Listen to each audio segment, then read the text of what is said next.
بسم الله الرحمن الرحيم. الحمد لله رب العالمين، والصلاة والسلام على خير خلق الله محمد وعلى آله وأصحابه الكرام وتابعيهم بإحسان إلى يوم الدين. ربنا أرنا الحق حقا وارزقنا اتباعه، وأرنا الباطل باطلا وارزقنا اجتنابه. ربنا آتنا في الدنيا حسنة وفي الآخرة حسنة وقنا عذاب النار. موصاني برز لخزمة كتابي منهاج الطالبين إمام النووي جيان بسر أبن قيشتنا كتاب حج باسي حج شاهن دي مواضع من باسكب مرو باسي إحرامكين أفرمي ينعقد معينا إنسان إحرام أو دو بريك أي بستي يا أو دو خاولي باولنك أي بستي إزار الردائك بوبياو وأفرتج أوجلس فيك لبريئك يؤتي إحرام أفرمي ينعقد معينا أقرب معيني أمنيتيه أنا لكاتي إحراما داء مزري بأي ينوي حجا نيتي هنا إحرامي بس بو حج بس، أو عمرة تنهاب عمرة هرداء مزري، أو كليهما يا أبو هردو كان هرداء مزري. واتلو كاتيك نيتك أهيني نيتي كاميان أهيني أقر معين وتي عمرة عمرك وتي حج حج وتي حج عمره هردو كداء مزري. أفهمي ومطلقا أقر بمطلقي جوتي بمعيني نيود مثلا وتي نيود نيت ما بون منا عمره أكم يا حج أكم، أو هرب مطلقي وتي نيت ما إحرام بس بون منا نيت ما مناسك أكم. هر كلمة يشوت كمطلقي أبو يعني نحج أكد نعمره أكد نكلايان أكد هذا كان. أفهمي ومطلقا بألا يزيد على نفس الإحرام زياتري نبو هرا ود إحرامك بس وتي أحرمت يعني نويت الإحرام مثلا اشتكي ألو بابا ثيود أفرمي أول شهر دروست واتا ينعقد داء مزري بمعيني وبمطلقي بهدو إنك داء مزري دواتر أول مطلقة كان يتكي إيقور آية مبسي عمره ومبسي حج ومبسي هردو كان بوتشونا مهم داء مزري وهردو كان باشا كاميان باشترى بمطلقي بالله باشترى يا بمعيني أفرمي والتعيين أفضل أو هيك بالتعيين دياريك حجك عمرك هدو كان كاتشيئك. وفي لقولك لما زبي خمانا لقديمك أفرمي الإطلاق مطلقك باشترى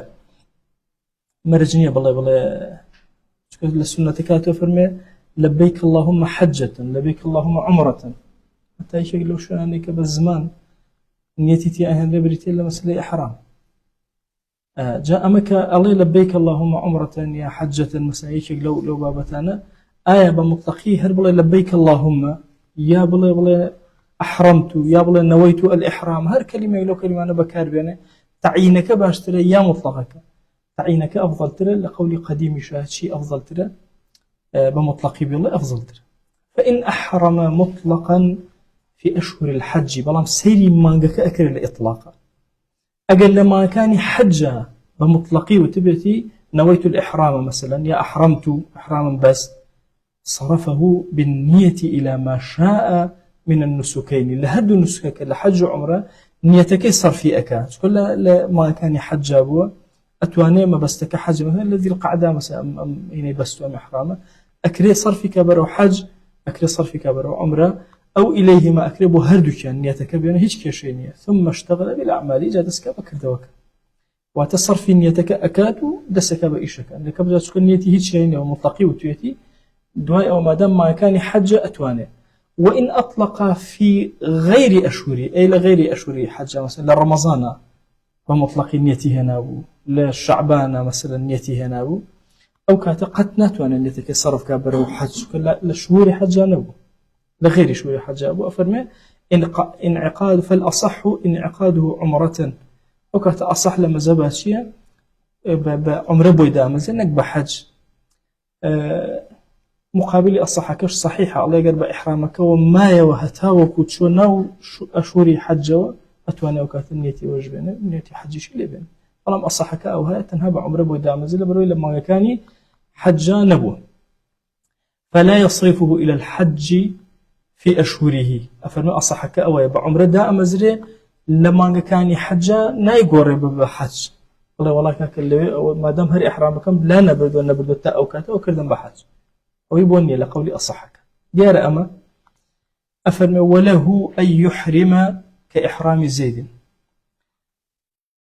أبو موسى الأشعري لقال الإمام علي كاتك إحرامي بس لنيتي إحرامك وتنيت من إحرام بس مكو إحرامي في غمر صلى الله عليه وسلم كإحرام زيد. أيها كسي وتي مثلا كابر أكل لينا كوتي كله وكسر قافلك نيتين وكسر قافلك بونون أو تشي كده من شرعك أو خمت شوزان بونون هرش تقلو بابته بوي دا أمزي بوي دا نامزي شكون نيتك يخوي تعلق كده بنفريك تراو. أفرمي وله بوي هي أن يحرمك إحرام زيد وكو إحرامك زيد أو كات السير أكين فإن لم يكن زيد محرما أجر زيد الإحرام بس شيء عشان إن عقد إحرام مطلقا أما أنبا مطلقي دا أمزل نيتك صرفي كأبو عمري أبو حج شون لمطلق كدرس ولا مش أدرس شو احتمال لو كاتك أم الله أو هر إحرامنا بس به بتمنى به.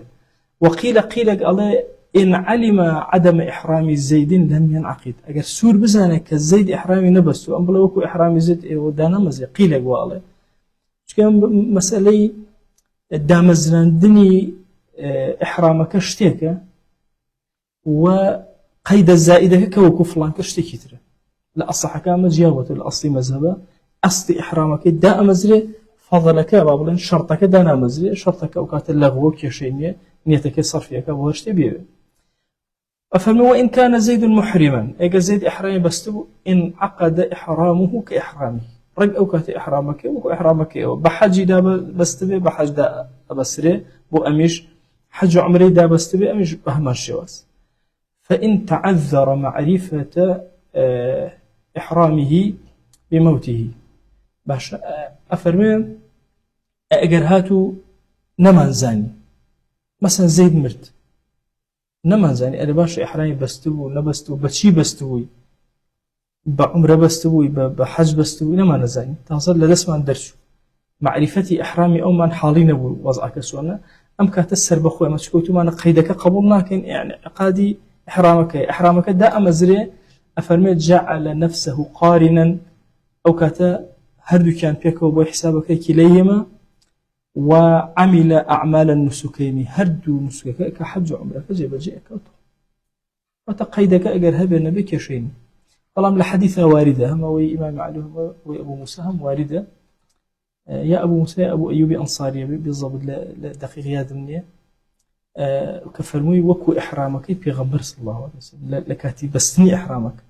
وشي دام مزلا دوانج عرزي بيغمبري صلى الله عليه وسلم إقراري لسرك باش أو زاني مان مثلا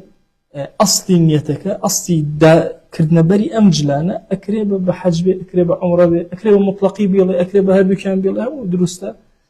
أفرم المحرم ينوي ويلبي أو كسيك إحرامك أبسي لقل نيتك تلبيشك لبيك اللهم دسفئك ينوي يك نيتك دو ويلبي فإن لبى بلا نية لم ينعقد إحرامه نيتي نهينا هيش هل يكسر لبري كل سكر لبيك اللهم لبيك دانا مزري وإن نوى ولم يلبي أجر هاتو نيتي هنا ولم تلبي نكرت عشان لبيك اللهم نكرت انعقد على الصحيح لسرس أصلي من الصحيح قول الصحيح دا مزري لما زلوك يشيني واتي مسيري زورتر دقتي نيتي كسكادين بودا مزندني إحرامك إترساء لبيكي وتبي أني وتبي لدواي أما سنة كان ما باسكين لإحرامك أو إحرام بريتيا لدوشت بكورتيكي يشتر ميقاتك ما باسكلو ميقات زور جرينجا وميقاتي زماني ومكاني أو من بيان كردو لقل أوانا بستني إحرامك ونيت أما أبيت الركن كاني أبيت واجبك كأوي كرتو أي سنة كان يشين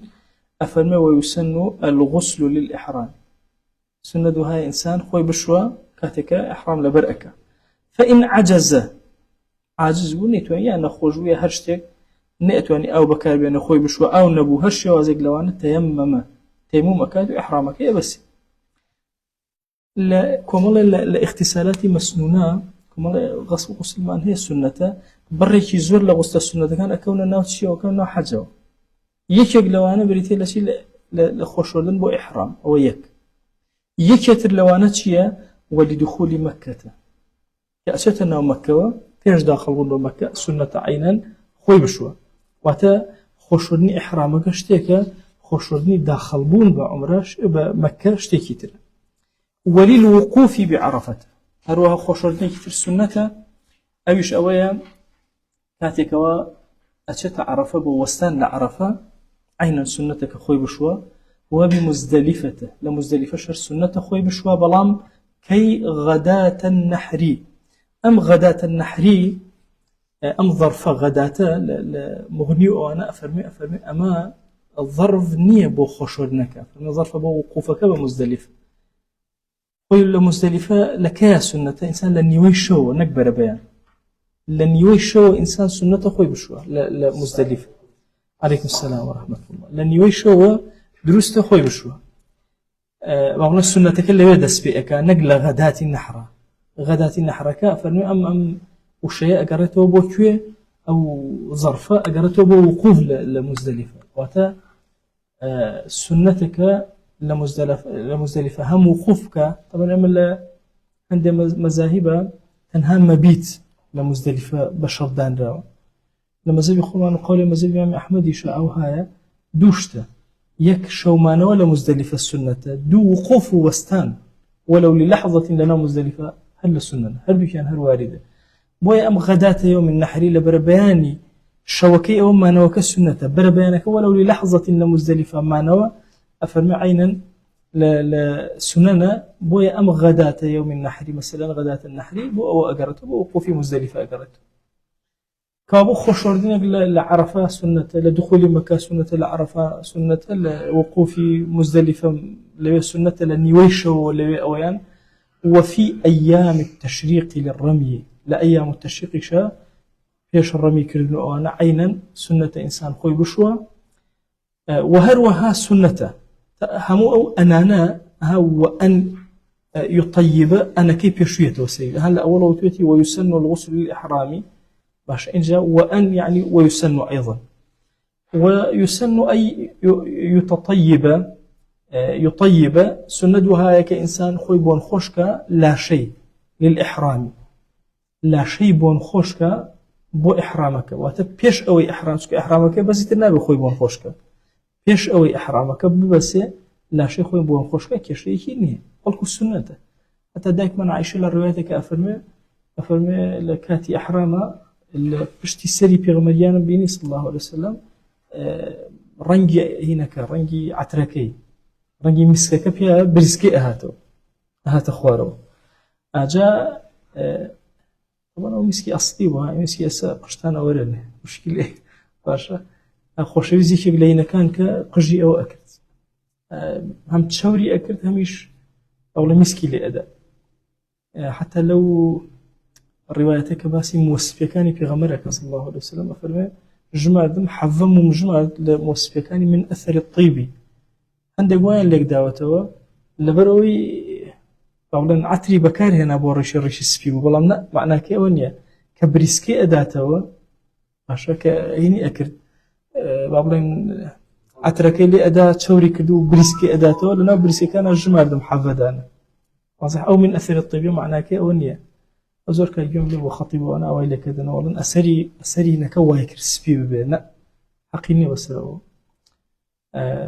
طبعا الإمام أبو حنيفة بيا يزور عقل شتي زور سيسي اللي أجرنا وشي قلوشتان اللي أجرنا الله جاري بيا أكسري بوشاكر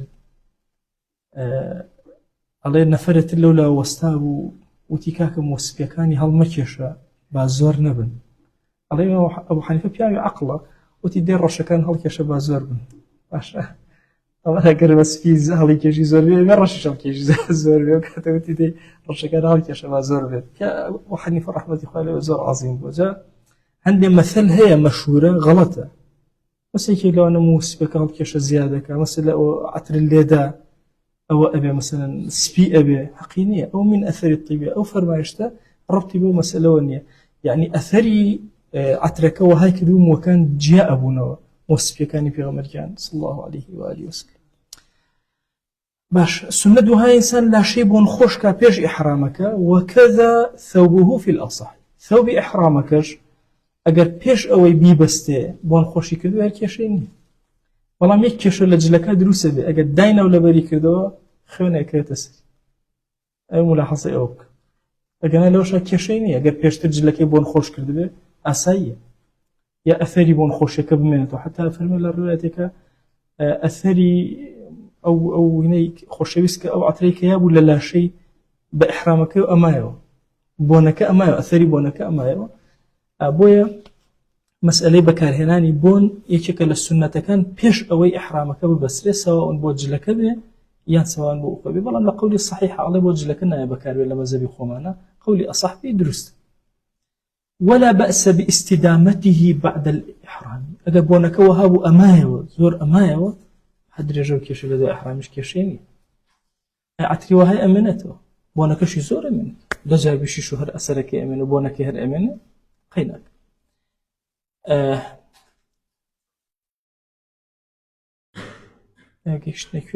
ولا بأس باستدامته بعد الإحرام ولا بطيب له جرم أجر عتركي بكار هنا عترك جرمي هبو أستورية بس تشوريه هبو درك وتشوريه كبيوي مثلا رنجي هبو رنجي درك وهل جرمك لا جرم كان مثلا قيناك أي شهر قيناك لكن لو نزع ثوبه المتطيب جل بون خوشكي دانا بو إحرام باشا ثم لبسه إن جاء لبري كردوا بهمان تشن باشا لزمه الفدية في الأصح لقول أصحى فدية كوتسر نابل لكاتي إحرام بوني خوش بكالي يك موضوع هاي اللي خزمتها كولا مسألة مذهبي خومانا مسألة بوني خوش بو آفرت بوني خوش أم بابتا غير آفرتك العدي وفاتي زوجة أبي مثلا بوي دروستا بوني خوش بكار چونکە ئەمە خصوصیەتی کتابەتی خۆی لە مەذهەبی خۆمانە مەجالی تیا کراوەت لەو شتانەی مەسەلەن ئافرەت ئەکرێ پێش ئەوەی ئیحرامەکەی ببەستێت چونکە قەرەباڵخی و ئیزدیحامی وانەیە دروستە لە مەذهەبی خۆمانە ئەوەی بۆ بەکاربێنێ عەتر بەکاربێنێ سواء بۆ لاشەیە بۆ جلی ئیحرامەکەی بەڵام ئەبێ ئەو ملاحەزەی دائیما لە ذهن بێ جلەکان ئەگەر بۆن خۆش کرابوون داکەنرا و لەبەرکەوە لە ئەصەحە ئەو هینە هەڵەوەشێت ئەو خوێنێکی ئەکەی بەڵام لە صحیحە نایکە أرجو كور ملاحظة لا واضحة أو لا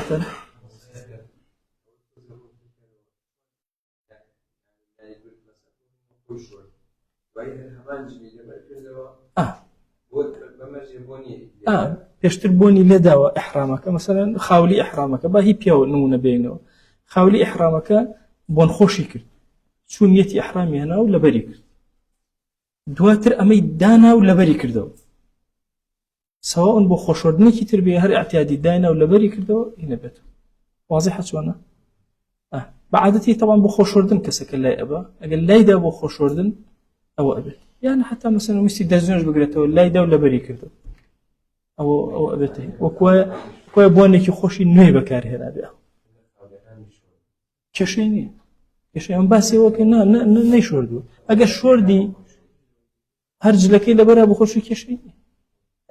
بەڵام ئەگەر لە حاڵەتێکە مەسەلەن ئیحرام خۆکە ئینسان کە ئیحرام بەس وە نییە خۆی نەشووە یا هەموو جارە خۆی شۆر نیەت بێنێتەوە ناوەی تر وەکو جلە تەوا ئەو چەند ڕۆژە و جلەی لەبەرایە ئەعتیادی مەسەلەن شۆردی و هەر بۆنیشی هەر ماقەی ناکە ئەگەر ئەوە نەیشۆرد واضحە ئەوە ئەگەر مەسەلەن جلی ئیحرامەکە عەترەکە وەها بوو بۆنەکە ئیستیدامەی هەر هەبوو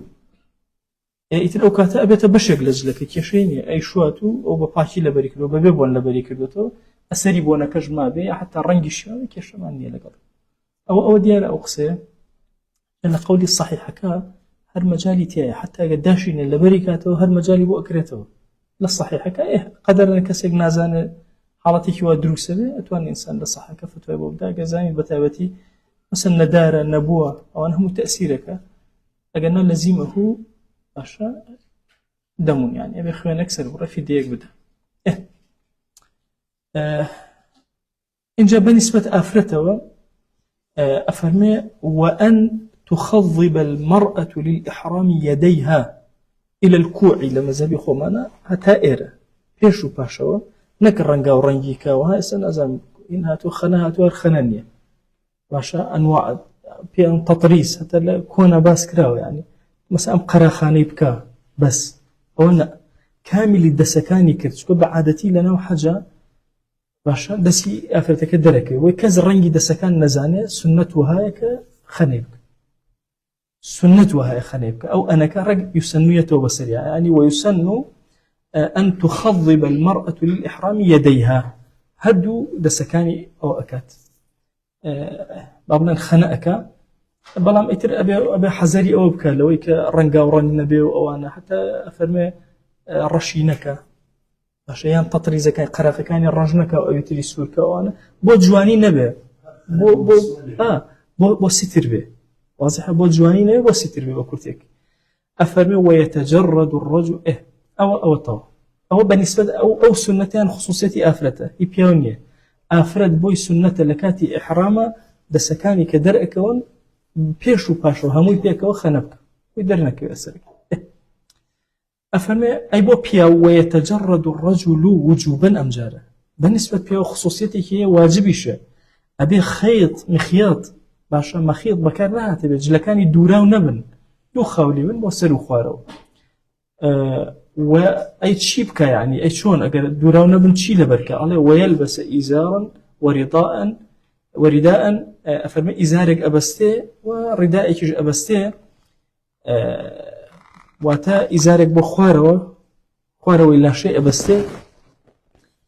هروها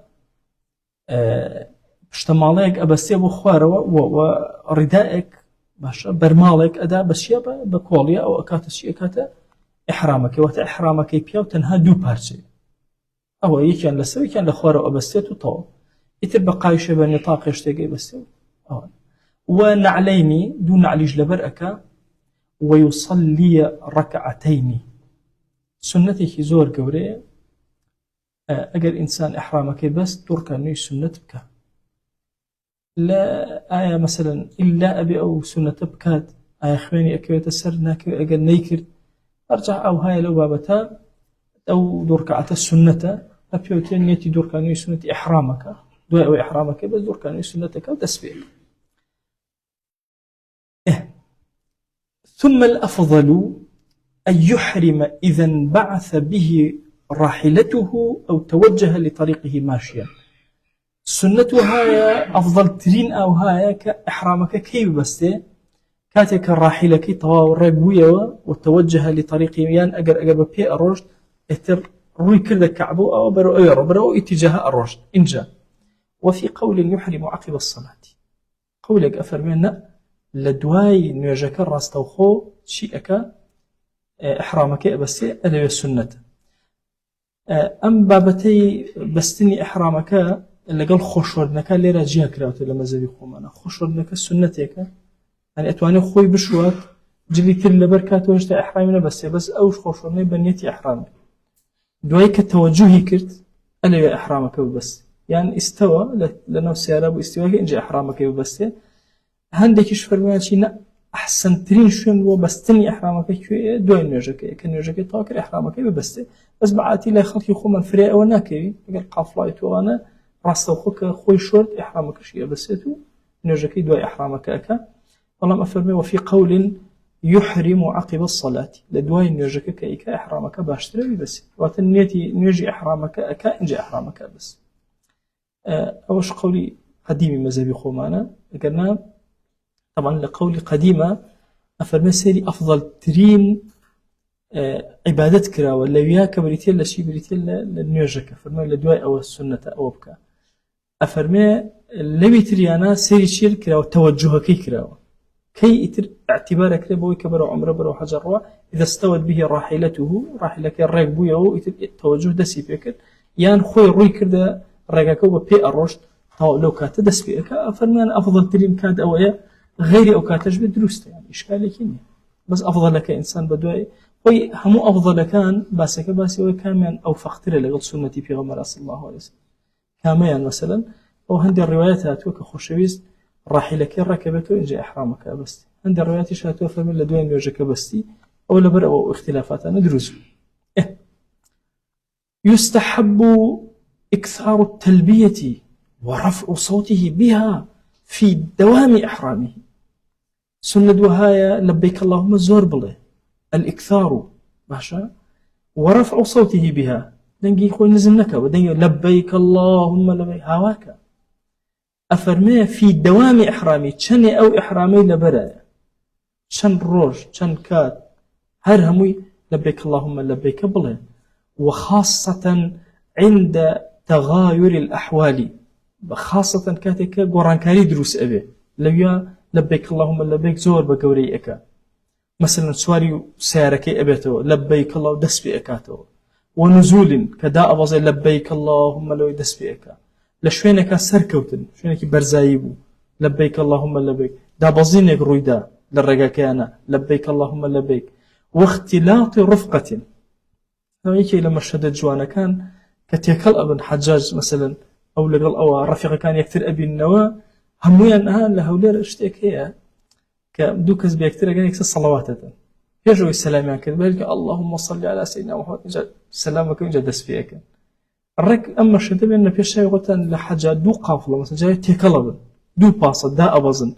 بالرفيق كان لبيك الله هرهوان هاورك انجا السلام ليكثر بويا يشك لسنة زور قورة كان أو كاتي اختلاطك هيبتك أداب حج قوريك أداب حج ولا تستحب في طواف القدوم طواف القدوم كإنسان يكم جارة تناو بيت الحرام وكدس فيك ألا سندني لبيك اللهم لبيك أذكاري مخصوصي خوي هي أذكار كان مخصوص ربنا آتنا في الدنيا حسنة يعني دعاك مأثور لفي غمر صلى الله عليه وسلم أو أنا أخوانة أكاد وفي القديم تستحب فيه بلا جهر لقول قديم زبا فرمي لو يشهر لبيك اللهم السنة بس دنگ برزناك لكاتي الطوافة لبيك اللهم نالا عشان هر بهيني خوي اگر هو تيشي لقول قديمة بدنگ نزم ايلي لبر خوي ويلي ولفظها لفظ تلبية شونه أفرمي أوي بلي لبيك اللهم لبيك لبيك لا شريك لك لبيك إن الحمد والنعمة لك والملك لا شريك لك أفرمي آوايا علي لبيك اللهم لبيك طبعا لبيك أصلك لبانية دعاي لحالتي نصبية أبت اللبيني نونكشي لبرشي روشت لبر إضافي ولا كافك وتلبيك لبيك بمعنى إجابة بعد إجابة يا إقامة بعد إقامته هدو معنى كالأخو أقره واتان أنا مقيم في طاعتك إقامة بعد إقامة ويا من طاعتي تويا أمان مو ما نوى لدواء ما نوى هل أمان مو أو يكي تريان أفرمي إجابة يعني أنا أجيب إليك يا ربي باش إجابة بعد إجابتي جواب دانا الذي هل أمين مو لا خزوري هل جواب دانا بلى كأنما طبعا سبحان الله لو حديثي كاتب بس جناه باركة فرمي إنسان كجناه كاتشت وحضوري خوا الله لبيك وسعدك الله يا رب حوارك الله لبيك وسعديك سبحان الله كأنما يعني بلى يعني مشهدك الزور مشهد عجيبة توش كاتك اللي لحضوري خوا يعني كأنما بلى أي إلهي جوابي همو سنتك فرزك همو كلمة وحرفك الذين همو جواب أدم بلى من أو عبدمك إقامة بعد إقامة حتى همردن لحضوري يا أمن مو حتى همردن لحضوري يا جواب أدم وكلمات كان زور قورا إن جاء تصور كان إن الحمد والنعمة حمدك يخطوط بيش سباسا كان هرهيتون لك كل النعمة كان شري خوتن صاحبي شيء نعمة شيء توي سباسا كان شري توي يخي تسر زمان ما والملكة ملكي سرزي هو يتوي كالصاحب هجني أول ملكة عطف كراوة وسر أوان يعني والملك لك يعني إن الحمد والنعمة والملك لك هم يتوي خواجا هيش يعني سبحان الله نعمتك هري خوي ملكك هري خوي باشا سباسا هري خوي هم هي خوي صاحبي هيش تغني إن جاء فرمان أجر هاتوا وإذا رأى ما يعجبه أجر اشتكى سرنجي راكشة أو هم إيمان دار أبيني لك بقى وأجولين مشهد قوة دين أبيني قوري دين وعظمة دين أبيني لو يا بالله لبيك إن العيش عيش الآخر أو كلمة الله أو ما يكرهه أو ما يعجبه دقتي أو أبدا طبعا دائما إما لزمان عربية فرمي والسراويل تقيكم الحر نافرمي والبرد دا والبرد هلا قلا نشيله دائما لباب مقابله يشي كان حسفك يشي كان الله يبي ترخوت أزاني يعني ما يعجبه وما يكرهه أجرشتي شي بينا خجو دو مسلماني بيني مثلا دم قالي كان بو غلطة مثلا يشكل لو كاتا لو مشتا يكسر هوارك لبيك إن العيش عيش الآخر ماشا هاي جياني إلا جياني آخرنا بيغمريان صلى الله عليه وسلم لعرفاتك أوهم خلقي بينهم ودسي برسكي وتو طبعا ملاحظة كي دس برسكي انت بدم ل حجة يشك خصوصيته هي دس برسكتنا وكان نابل للسرد برستر بيت طبعا بعادتي سنة وهاي إنسان لحاجة زور دزبر دعاء زور دزبر سكاته حتى دز زيادة برسكاته مأجور ترتيه إلا لبابتي حاجة نابل للسرد برستر بيدسك هيك ملاحظة أو خالب كان يعني كل فرمودا كان حموي باسي أوكا سري حاجي لهمش برستر حتى لدعاء كان دسي برستر نابته ولا سري الأخوار سري أو ملاحظة دائما لا تقول حاجة جاري أقام لي التلفزيون وأنا أبينم لكاتي عرفات وأنا خلق بينهم هم دس أولك وغلط للسنة تنها أو هاتوا بس كان نابل السري برستر وملاحظة وخالق خوشوي سيدلك أوهم خلق بينهم دعاءك فرموي لبيك إن العيش عيش الآخرة كإمام الشافعي وزورك له وأن الروايات يعني كلها فرمي خوشوي لو كاتك زوري في خوشبو يعجبه أو دعاء فرمو أو لبيك إن العيش عيش الآخرة وإذا فرغ من تلبيته أقلبه لم لبيك اللهم لبيك أمانة صلى على النبي صلى الله عليه وسلم صلوات الذي داري في غمرة صلى الله عليه وسلم بلام نابي دنجي بقدر لبيك برزبه لما زبي خومان أبيك كم تربية لو لبيك لحضوري خوايا بكارمان هنا صلواتك ودي داري في غمر صلى الله عليه وسلم هالدنج ما برزة بس بأندازي أونا نزم ترلو بو إجيوازيك لبيني أنا هبه إن جادسك بدعاء كردن هر سنة لدعاء تلبية كاني وسأل الله تعالى الجنة ورضوانه طلبي بهشت لخواجان أكا طلبي رضوان أكا لخواي قولا واستعاذ به من النار وبنا أقرب خدا جل جلاله طلبي استعاذ أكا عوذك لخوال أقرك خواي قربي بارز الأقر كوابو طبعا لا مذهبي خو ما نبوي أفرمي وإذا فرغ صلى على النبي صلى الله عليه وسلم أو عندك لا مذهبي خو ما نفهم الصلوات يا سنة نية تنهى لبيك السنة عندك إيش فرمي أن صلوا الذي داري في غمر صلى الله عليه وسلم سنة بل عندنا كان نزم تركات ودو أترج دعاء كاني أكا داوي جنة ورضوان إخوة داوي استعاذة لأجر أو الحق أما طبعا باب الإحرام كمان وركن كان إحرام والسنة كان إحرام ما ماسك ينسر بابته كثير إنسان كأشتنا مكة وخصوصيتي خويه طبعا هو إنسان أشتنا حرمه بعام دواتيج أشتنا مكة أما وشي مكة وبكمان هي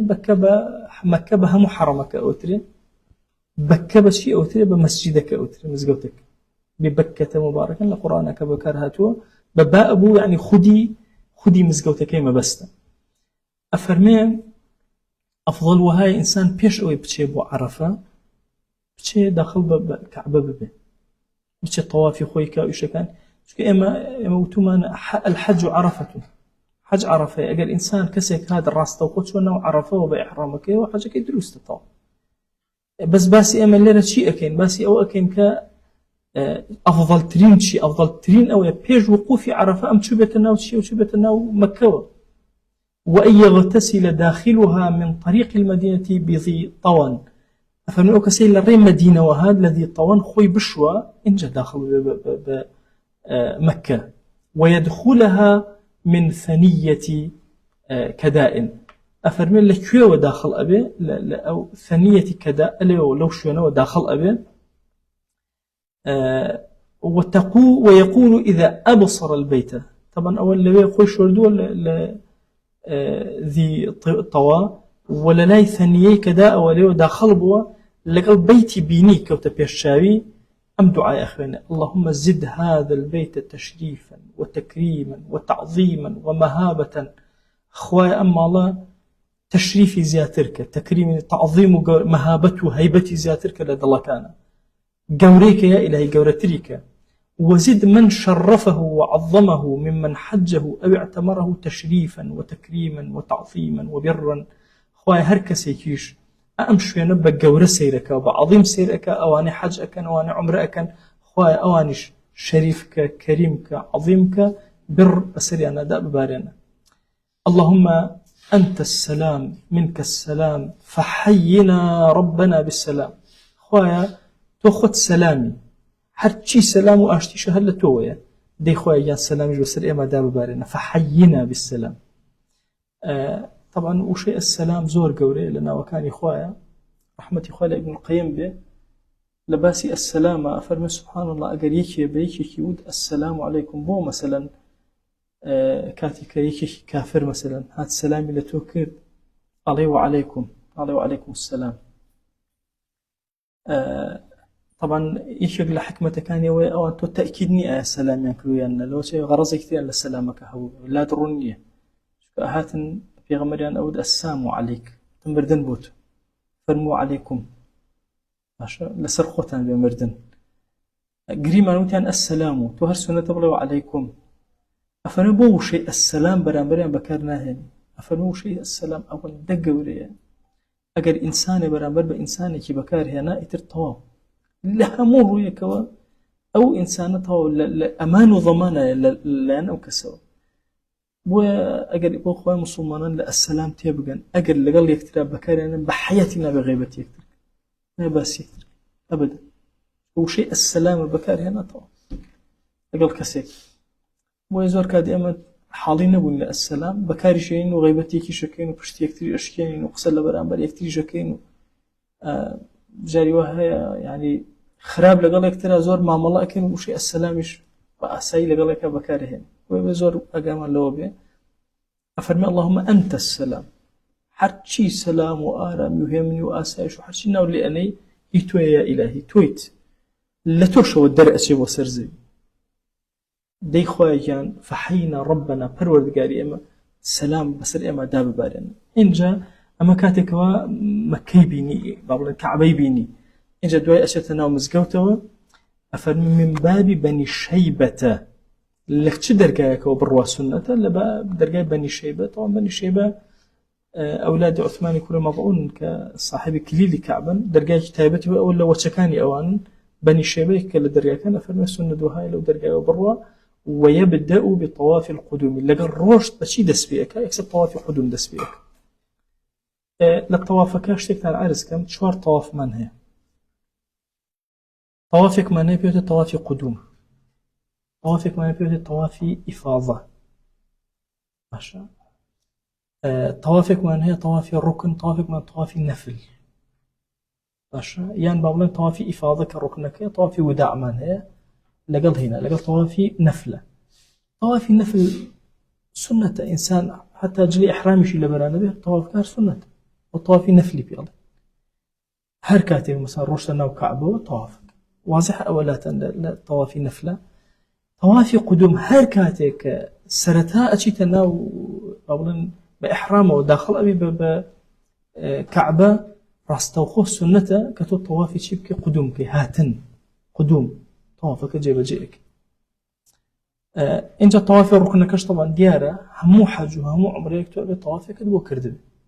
بوي أميك استخلق أرواد مثلا بو حجها وعمره هند جار طواف قدوم طواف الركن تكلب ملاحظيك أو بكري طواف قدوم سرب خويك خوي هي لسنة كان إنجا طواف كان هرهميان بابلين سعي صفا مرة بدوان آيات أفرموا إلا طواف وداعنا تنها طوافكات أروى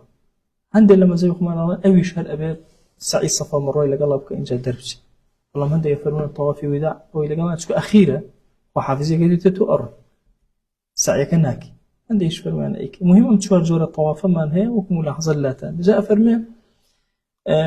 أفرمي لقلت شوار جورة وبيتي بيني أم دعاءك لدواء أول راس تقوى ويبدأ قاتي خسنا ومزقوته للدرجة بني شيبة ويبدأ بطواف القدوم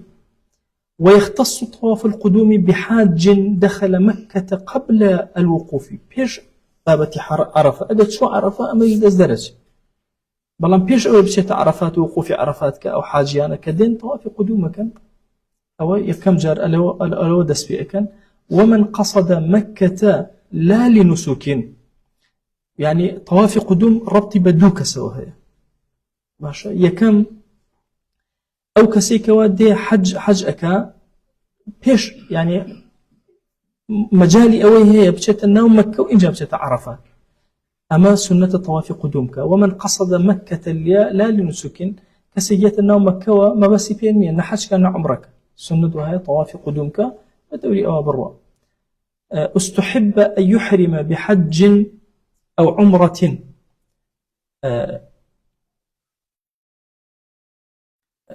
أو اشتكي ترسير كان أفرمي ويختص طواف القدوم بحاج دخل مكة قبل الوقوف أم طواف قدوم هي وست بحاجيك وكيتنا مكة بيش أو بشت وقوف عرفات أجد شو وقوف عرفات أو إلى درأشي بيش أو بروايات شيء أكا طواف قدومك أما يك ومن قصد مكة لا لنسك استحب أن يحرم بحج أو عمرة وفي قول يجب إلا أن يتكرر دخوله كحطاب وصياد أو هم يبيكوا معناه أجر كسي قصدي مكة كرد ما بس نحج ولا عمرة والله مشونا ومكة بو أو كسي أفهم السنة إحرام بس بحج يا بعمرة إحنا بعد أبو الركب وبتوانا بك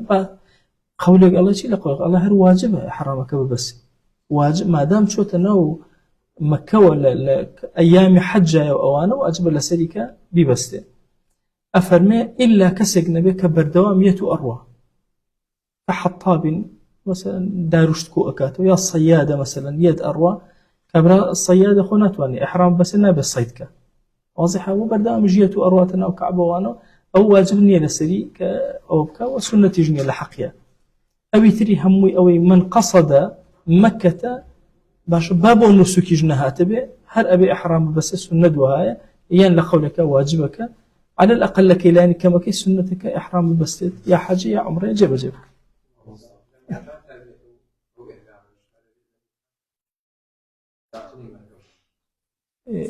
كامي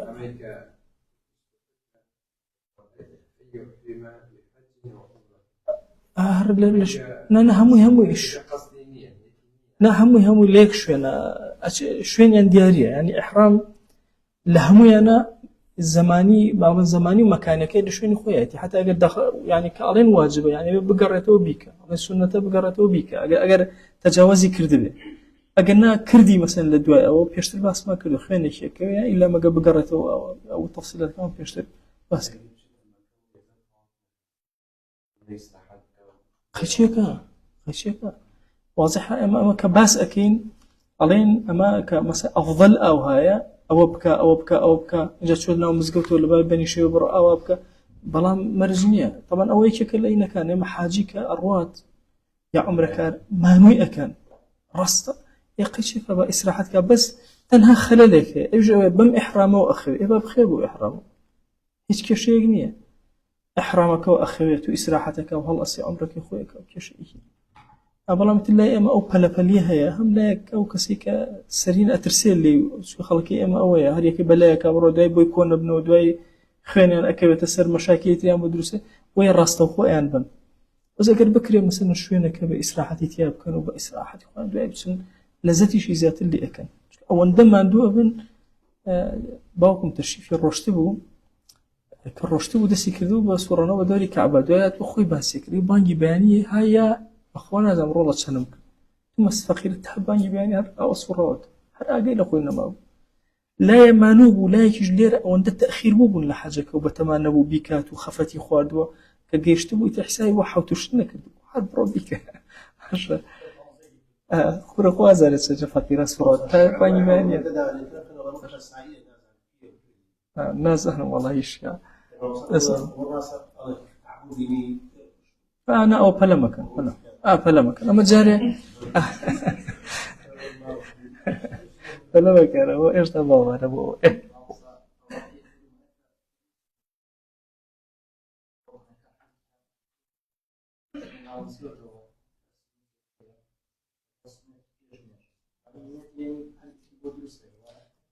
أو طبعا لو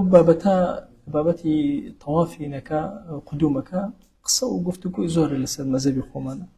أو إمام النووي مثلا ويختص طواف القدوم بحاج على بس بو حاج طواف قدوم وغير أو طواف قدوم نية واضحة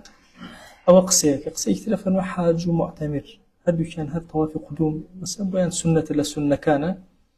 آية أجر كوي كردوا هل كان كو كردوا كو كرناوك كي أبي أفرم كي أبي أفرم كاتك أبي كتشوف بوقوف عرفة دواي قرابته دواي طواف قدوم ناكاته أي شيء وقبول لا بابتك لا عمره آخر نعلم لا أو رأيه لا عمره طواف قدوم نية أم باسي حاجك واضحة لحاجك دي قد بدأ كأجروش عرفات تتوا دواي كأجرته يثر ناس طواف قدوم هم كاتو تازا روج لدسي درشو شيء طواف ركنك أكا حتى أفرم أجر السعي لدس درشو مثلا بس فريد طوافك كتو تشوفه عرفات فمس قرايا السعي كناك ودوات الباسيك دو قوله إن شاء الله بابيك قوله الله بانيك باش بابشينا سر أصلي طوافك يعني إما تشون طوافك بكين بيش أوي بيش مسر أصلي طوافك يك لخدمتنا عرزكم أم كتابة تشبيه النبي وتصور كان كعبة كعبة أما أزاين شوار ركني هي لا يكشي أقد بيني بتن وكو هي الكأوها يعني دورانك قراخ كاني كعباش قراخ كاني طبعا كعبة الأخوار وتصورك أوانية أو درشوني كي هي واضحة همو أم درشونة لقل أم قوسه وكاركي شيو طبعا مشركين قريش كاتي كلافا أو يكدوا يسيان كعبة دروس كانوا وتان تنها باري حلالي تيكن باري حلالي شان نبو زوني لا يا للربا دسيان كتو يا لا مسألة أفرت وأنا دسيان كتو كجاري كان يعني أدا بالزنا وأنا باري كان الورق هاتن باري حلاليان كوكردوا كباري حلال كان كوكردوا جاري الليرة بناغي كعبة كخويت شنيبو بشكتريان كردوا باري كبرشي نأكل حلالك دوش أو لا لابرت أو لا يخوي أصلي كعبة شوار قوشنية لا يكي أو قوسية أو بشيان لابرت إسا أوتان لا واضحة أبيا أم ركنانا زور قرنقن يما الليرة أم لا يوتومنا أو قوسة كيتيا يما الليرة حجر داندرا يوتي الركن الأسود يا ركن الحجر أم بشا كديت إيرا يكمين شوي بيوتي الركن العراق هي الركن العراقي أما إسا أوتان لا واضحة يعني أما الركن حجرة للاي قوسكوا لا قوسكوا يكمين سري أم سري في أوتيشي العراقي أم لا يما زاني أنا أما هنا كي بابلين أما حجرة توزر لنا أكات الدرجة واضحة أستي الدرجة كبو أو سري يكمين ركن بيش أو بقيت قوسك في أوتيشي ركن عراقي أو تأويلة واضحة كيت إيرا أليرا شي من هي الميزاب أو هنيك أو كيرتخور باشا أو سربا أبلورجك أليرا ألم سوشا إما ركنكي شامي من دس بيك اتجاه الشام باش كين إيرا ركن يماني دس بيك أسئلة واضحة كعبة شونا يعني من ركني قبلا أسود لا برامبريا والركن الشامي هي ركعة عراقي هي لقل يماني يصير أوينا أوتان لا واضحة شونا إما تشون دس في أكين مثلا تو أشي تناو كعبة وكدس في أكي تو لا أستي حجرة ودس في أكي أجل ليرة دس في أكي اللي دس في أكي حتى اللي دس في أكي اللي حساب مية واضحة لا أستي حجرة واستلامك تو لا يخالي يعني تو نام حوجار أسوريته أليرة دس في أكي لا حجرة يعني لم لا يدرجاك وكحجرة أليرة دس في أكي جاء يموسر أو إن شاء الله بس أو جاري أو سرتاك جاء فرمي للطواف بأنواعه بهرجور نوعك وهرجور الطواف تكرسوا سنة مثلا قدوم بوداع بهرشي به واجباته وسنته واجبات كان يشين بمرج كيرا ويكم ستر العورة أبي إنسان عورتي دا بوشا بيتش بيانش آخرت أجر لبشي لطواف عورتي دركوت أو طوافي بحسابه ليش الشوط كان حو شوط نية عورتي دركنس أو الشوطي بدرزني أبي دوباريكاتو أو يك دوهم واجبات كان طهارة الحدث والنجس أبي هم بدزنج نبي هم لجرانج نبي كذا كطوافك فلو أحدث فيه أجر هاتو لجران بوتيايا لنا طوافك يعني دزنجش كأحدث فيه توضأ أشد دزنجك وبناه لكوا دزنجش كا ولا دس بيكاتو ناتو يك باشا وفي قول يستأنف لقولك أظن أو شوطبة كامل دس بيكاتو واضحة مثلا سيكر دوا لشوارع دزنجش كا بابلا لا ركن يماني آية أو مسافة كريتات تلا ركن يماني بو يدرس اليماني ويتو طاويئك يان أشتو لاي حجر الأسود ركن حجر ولي ودس بيكاتو قولك يعني كالله بنا الله اللي ودس بيكا يستأنف يعني نا أو شوطيبة كامل بو حساب نيته ولا أو دس بيكاتو بو تشوارم ديار إسلاتا نقيته يقل حوتك أو شوطة بس أو شوطة أو أبي أو دو سهم وأن يجعل البيت عن يسهره كأخلته لا شبي أخات لا بيت أخلته ونية مثلا راسه بعكسه لا أبو طرف أو أبو شوازة مثلا أو بيته أما جنا فركية لا شبي أخات لا بيت أو أصورته نق ولا الراس بيتواني السعد بالضبط أو ديار أوجلاته أوج شيء كلا واجب كان مبتدئا بالحجر الأسود لكيو دس بيك لحجر أسود شوطك لكيو ولا أسي حجر أسود ودس بيك محاذيا له في مروره لو رشنا كيد لك الحجر أروى باشا لا يتشبه له محاذية بو حجر أروى أقريته أروى أفرم بجميع بدنه أم خالق قرنقة بجميع بدنه ما بس لمنية مثلا روي سنجي بكاته الحجر كاتك دس بيئك طواوي لا يتشبه روي لشيبه بابلين حجر لو دس بيئك أما ما بس لشيت أفرمي ولو بدأ بغير الحجر بغير حجر دسي بيكر مثلا لم يحسب حساب ناكري مثلا اليمانية ولا بابنا عراقية ولا شو دسي بيكر بو حساب ناكري واضحة شون للشامية ودس بيكر بو حساب ناكري حتى يتو أسي حجر الركن حجر ودس بيكر لم يحسب فإذا انتهى إليه ابتدأ منه قال شو العراقية ومثلا دسي بيكر دا يتو لا حجر لو دس بيكر ديك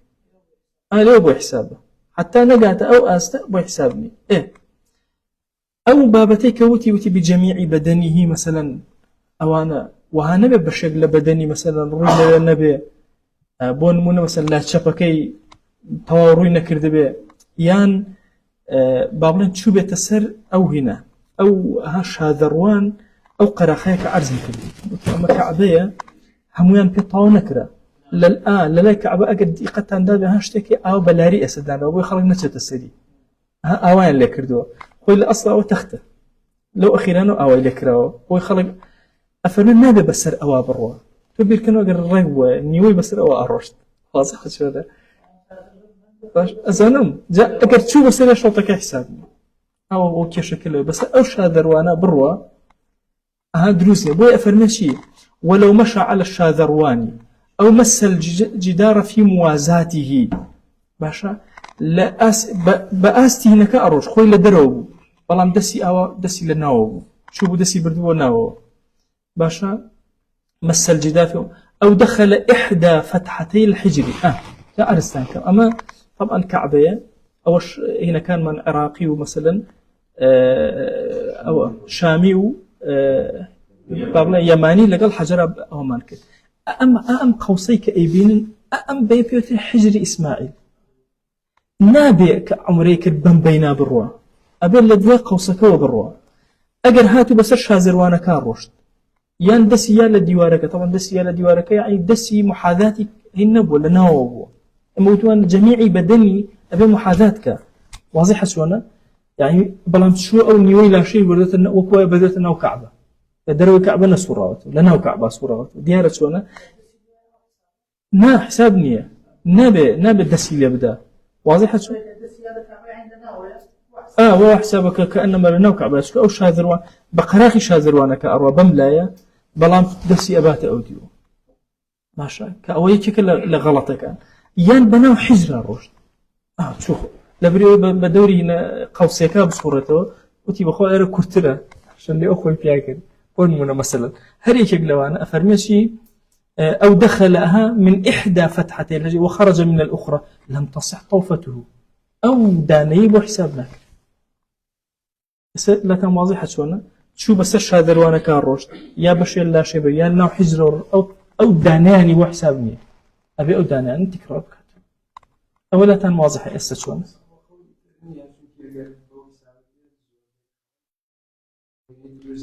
نزل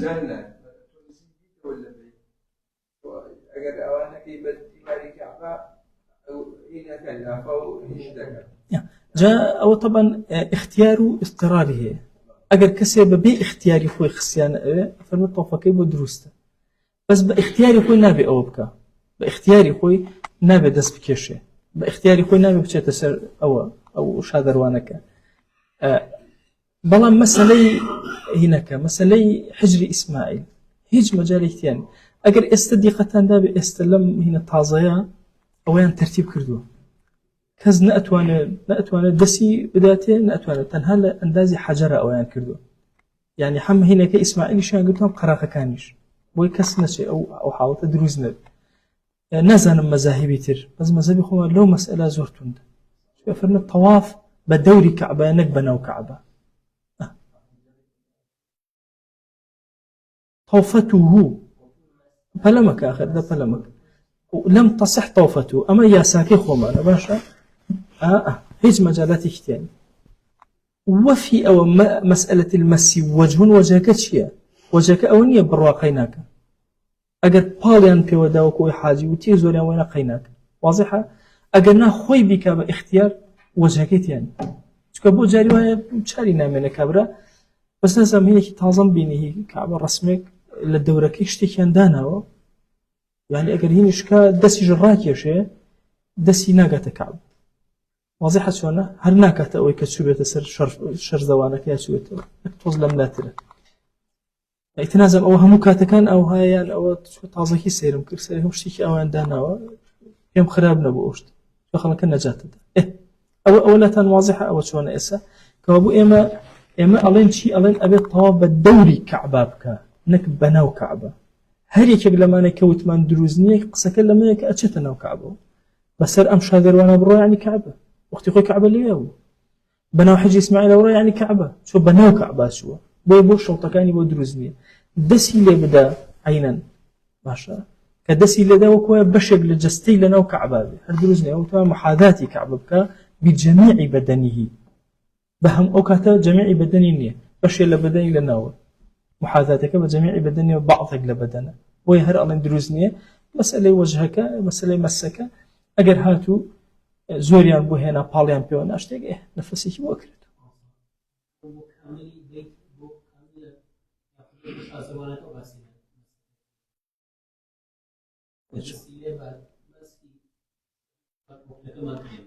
يسمى مسألة أوي أما لم ركنا ليرة استلام من هي دس ليدان من هي ماش كردن من هي نيوتشوان بيون أنا من هو لما زي بخو من هي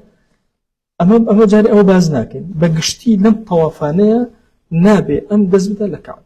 شو مثلا دز بقريبه وبحق قراخ يابر لا واضح سونا بشيكي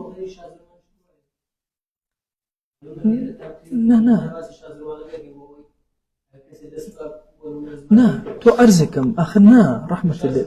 آخر أجر دز بلا شازر وانا كبروك يشيني بس كان محاذاتك قراخي كعبك واضحة ناك أم خويك بروخ وخوي نادل أو برقاتي ياتي للشازر وانا كدس ياتي له قاتي لمدي وطواوع إشي عيبيني بقاتي برشادر وانا كيشماني دسي شو تناو للشازر وانا تجاوزك يعني كعب ناو كعب ودي أنا زورني شازر وانا كبتاتي استكا أويلك له بلان طبعا أنا قد سيبه شاني شي نيوشي هر لو سيبروا ديارة جاء سأرستانا كم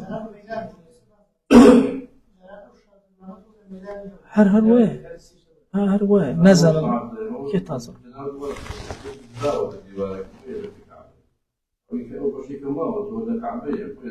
آخر أما أمشى ذروانا لأصلا كعبة بسوك كراوتو كابو أما هر ناو كعبة وكاتا ناو كعبة أما إسا لا تنواضح أما تائرة جاء إسا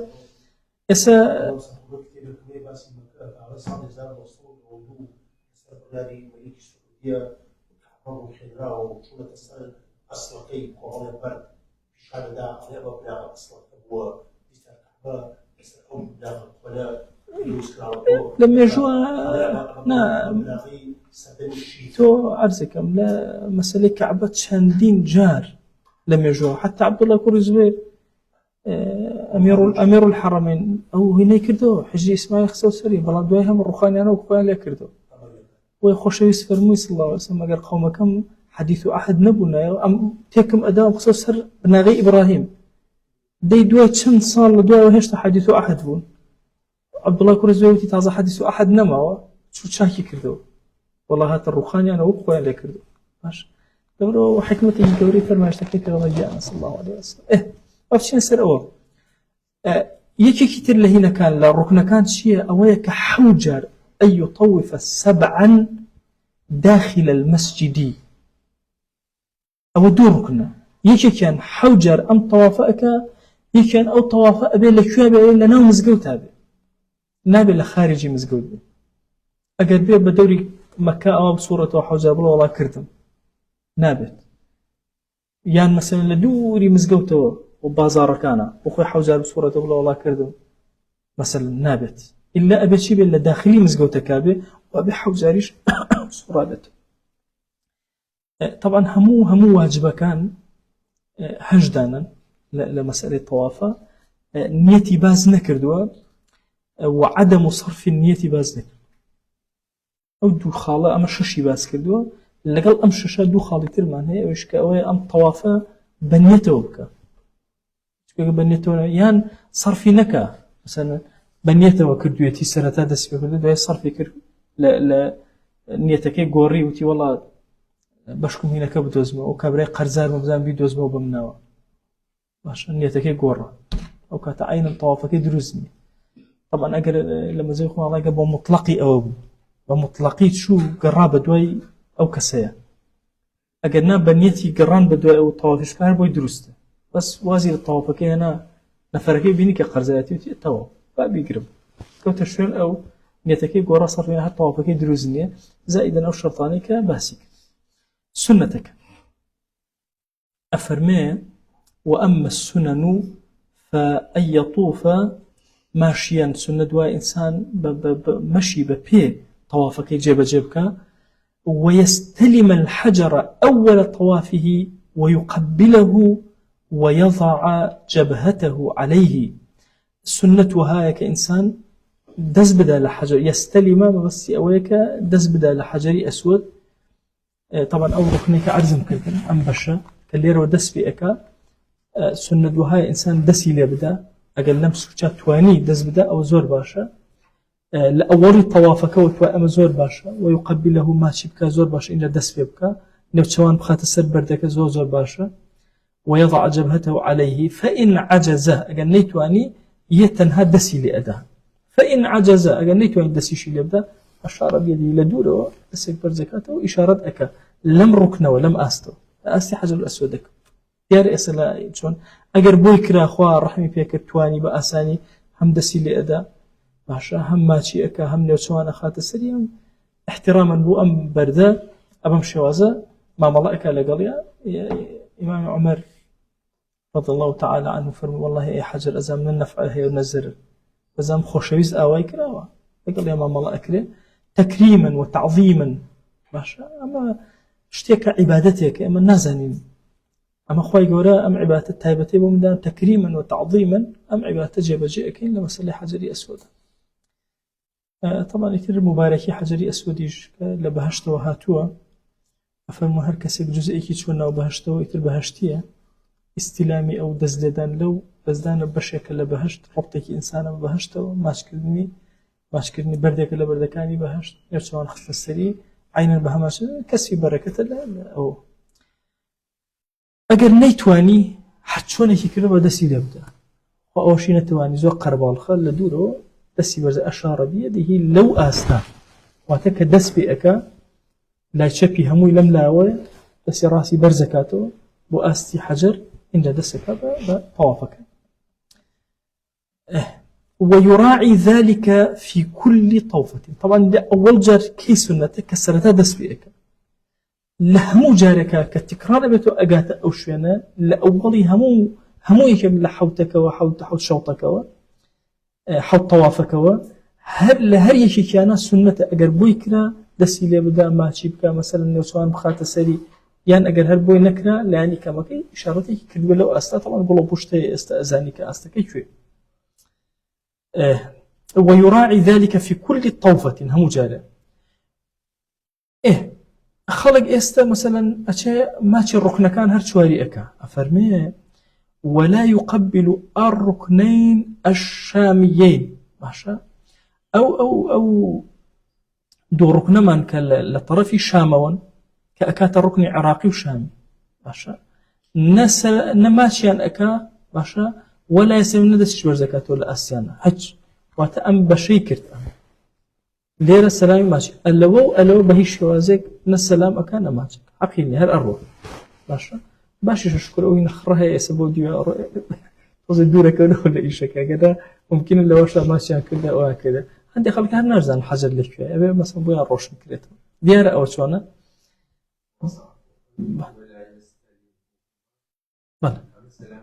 لا دزليدان همو استلام مكان دزليدان واضحة شوانا ناتش دسي لنادا أخذ دسي على نايكا لا ألم أستاك شيء ألم أستاك ولا هو دس بيك هم ماشي أكي هم دسي لي أدي هم أشي تبيشوا كيشين نقطة دس بيك واضحة شونا ديارة شونا أو دواتر هرجع لجيشته إيرهم سنة عينا أو تكرار كيتو أرد هاي لم شونا أليرة بهيش شوازي دس ليدان وماش كردن سنة النية أبدا كينو بالركن إير إسرنا واضحة شونا شاملين بس أم طرفي قوسك هجي إسماعيل أو طرف بهيش شوازي السلام أوتيا ماش كردن وسلامتيان هي نك سلام استلامتيان ودس ليدان ويستلم اليمانية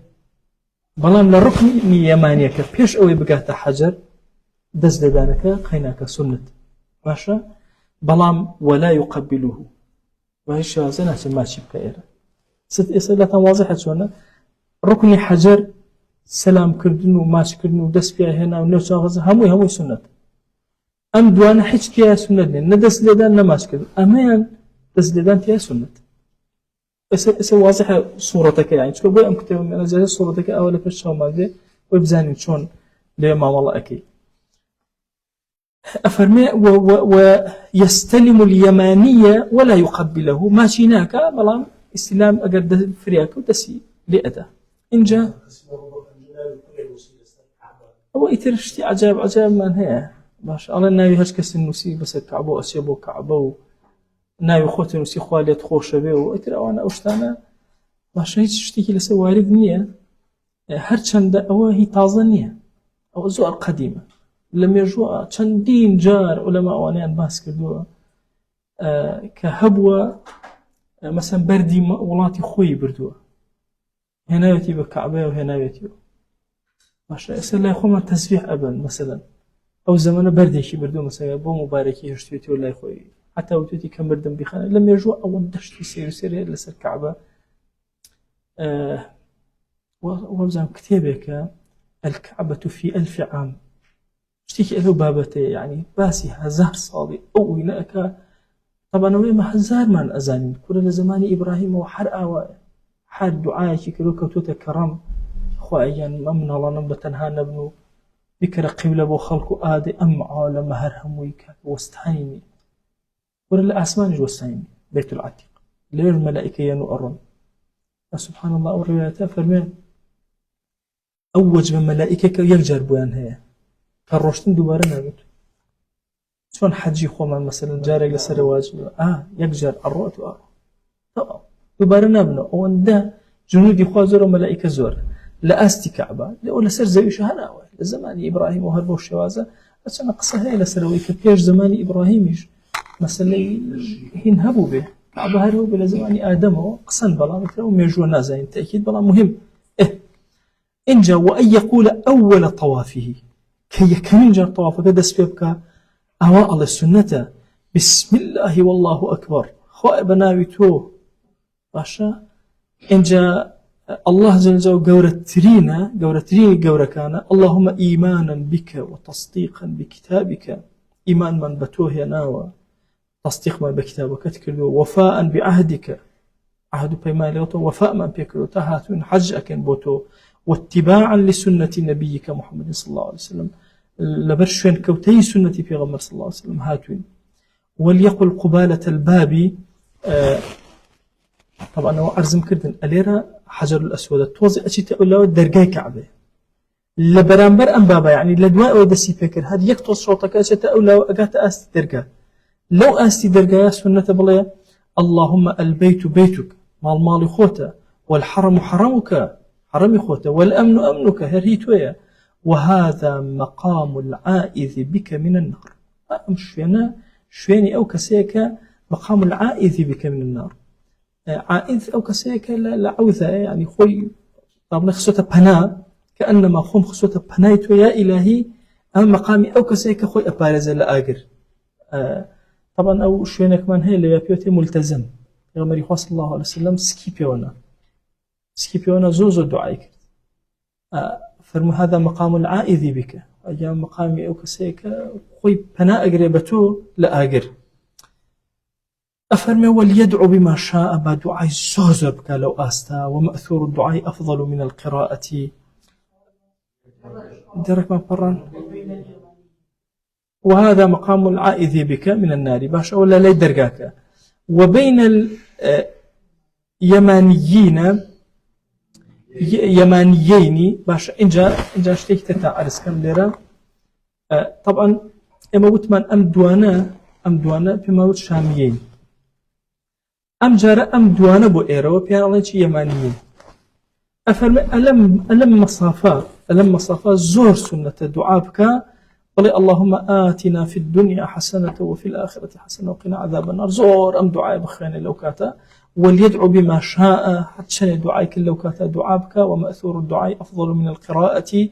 لقرآن خندن باشترى دعاء كذن لي أكيد لو يترى إنسان قرآن بخير أو كبلام أفضل ترى قرآن خندن بلام لما أنا دعاء أفضل ترى وهي أفضل من غير مأثوره بلام أجر قرآن بخير لدعاء خوي باشترى يعني أو دعاء لقرآن باشترى لويك لغير أوائل واضحة شوانا يعني أجر دعاء مأثوري أزاني في غمر صلى الله عليه وسلم لو كاتم مثلا ربنا آتنا ربنا آتنا بلا أجر أوي لا أزاني قرآن خندن باشترى توقع دعانك هي خويتي خويك سلة واضحة أو شوانا إن جاء وأن يرمل في الأشواط جاء ليرة وزيادة الربط ببياوه مسألة بلكردن هنا لطواف كان ربط بأفرتوني أفرت هربه واشو لسرخو أرو جاري وأفرت بين الرأك أو غلط لا أو هروليك أكرال دوريك أنت ربط ببياوه ويفرم السنة وها أبو بياو أن يرمل في الأشواط الثلاثة أولي سند وهاي الشوطية كما باشا أوبك هرولبك وبأن شون بك بأن يسرع مشيه مقاربا خطاه توزي ببالتر أروى نكبر راكبني سريع سعينا يرمل شونا هنقاو كاني كرتو بلا هنقاوي قورة ناني أو كاتر راكبني خطر ماشا هنقاوي كرتو بس توزي بلاتر قاسة كان يجون للسيدانية كما بوبيا وأما سنة ويمشي في الباقي لتشواركي ترى احتياطي أويني ويختص الرمل بطواف جاء أفرمي ويختص الرمل أمشي وازي السريع كردنا له طوافك هي لها تشوار طوافك كباس ما أفرمي بطواف يعقوبه سعي أو طوافيك السعي بدوايات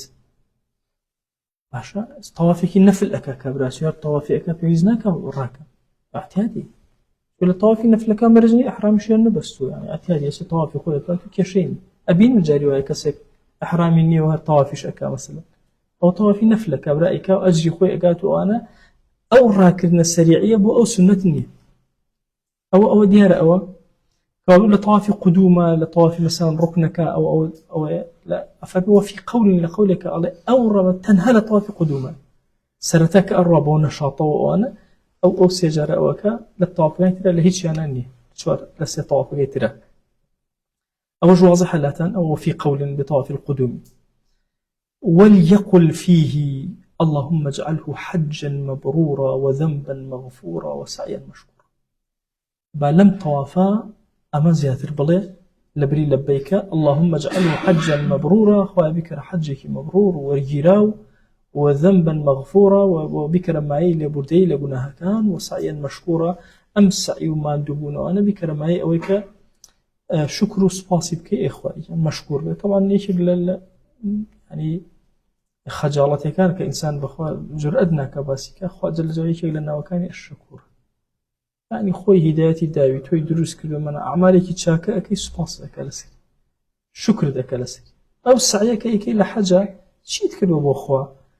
الله خوي يجاميك بسعيك مشكور شبيك لنا وكان خويان شكور خوي شكور يعني زور سباس كر والله مثلا نازل شلون دري برا لحضوري خوي شن قوري يعني خوي مثلا عبدك شي كرده يعني خوي يقول سباسي أم عبدي بك مش شكري أم عبدي بك أو كلمة جوان ترى بكاري بين أبويا سبحان الله مسألة حجة سعيك مشكورة إنسان براسي خوا بجوري خوي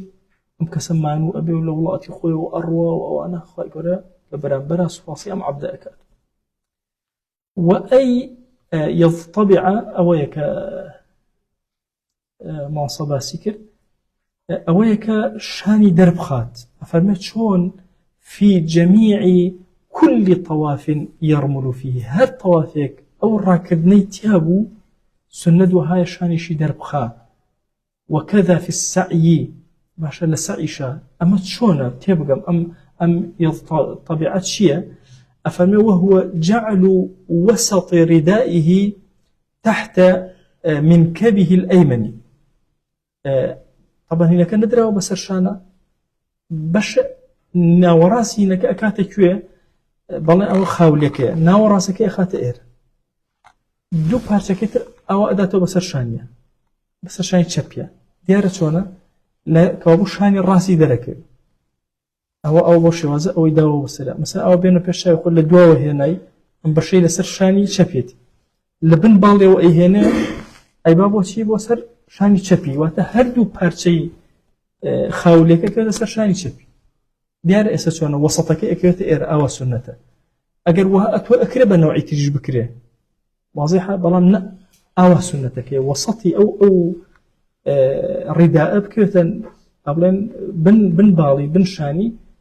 ئەوی تری هەردوو پارچەکە دراوێ بەسەر ئەم شانەیە عەضەلە و ئەوەی مەسەلەن کەسەکە دەرکەوێت ئەفەرمێ ئەمە سونەتە وطرفيه على الأيسر وسطكي خصوته إيرة دو طرفكي خصوته سرشي سرلاي تشبي ولا ترمل المرأة ولا تطبع أفردنا نشان درخان أو هنشيه راكردنو سريع راكردنو أنا هيك أنا شو سنتي أو نين وأنا خصوصيتي بياو سنتي بياو أوشتان لا واضح ويشيت للسنة كان جميل سنتك باسيك ششمين يعني أفرميه وأن يقرب من البيت حتى نزكتر بي لبيت فضل زيت بو بياو أو ربطي بأفرتوني أيضا بو بياو حتى نزكتر لبيت باشترا فإن فات الرمل أو تو أسأوش واضحة أو حتى نزكتر بالنسبة بياو فبسيما دو سنة ما باسكدوا يكان رملك كالسريع بروا لسي شوطك يكي شاوتو ما نتين نزيك بلك عبو أجر أم دوانا تعارضي كرت أجر نزيك ونيتواني الرملك دورو إتواني بيك أنا كاميان هالبجري دوريك هالبجري يعني نزيك هالبجري واضح الآن إذا دو سنة بركارية كان كله أجر نزيك بلبر ازدحام نتواني الرملك سريعك أجر دور به أتواني الرملك بلام لولا سنتك لتزرسي لولا سنتك كاميان هالبجري أفرم فلو فات الرمل بالقرب لزحمة باشا ازدحامك هبو نأتواني رملك أجا نزيك بأوي لدز درجو أفرمي فالرمل مع بعد أولى أجا رملك جيب جيك أو دور بي أو باشتره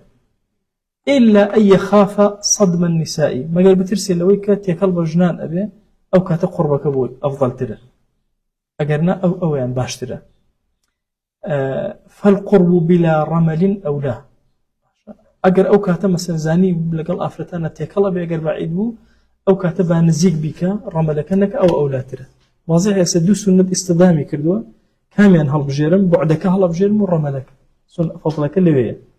أجر هاتو تيكل بجنان نبو أجر تيكل بجنان نبو طبعا مذهبي خومان لمسألة حجة ترتيب الطوافي أبو شوازية كبيوان لنزيكون أفرتان لدورون وكو استنية كتيكل ومذهبي خومان شو مذهبي خومان دزنج بأفرتشيه وأفرد كان دائما طوافيا دورة بياو كان طوافيا نزيك ويزورق للتقبيل أو التسليم ونازم شي حتى ربي بأفرده من المزل خوما شو أفرد كان دورا للكعبة أو ندي أبينو الرأيت طابقي دومي أبو داني بزماني أمره بطابقي خاص لأفرده ليه أو إخوانك أو تيك الله يستا بس مزبي خوما نيو وملاحظش فقال مزبي أما التحكم كان لي أبو شوازن ناكا جنوب ياو تيك ناكاتو جيانكات أو تان لا واضحة استشوانا طبعا هم أو مذاهبانش دليل يعني هي نسر بوني أو تيكلايو نبوني آية خزانة كان في غمر صلى الله عليه وسلم آية لقى الخويا بون يا دور بون آية جيابون جيانا بون هم الروايات هم آراء لسر أو هم مش دليل خويه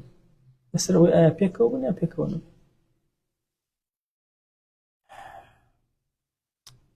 إيش نكفي موضوع تريته بيشو آية من طوافي بكم بتم دانيشم بو خو دويهم بيم طوافي تربكم يان بسريك وحوتك طواكم باشتر طبعا بسريك وباشتر تولي طوافك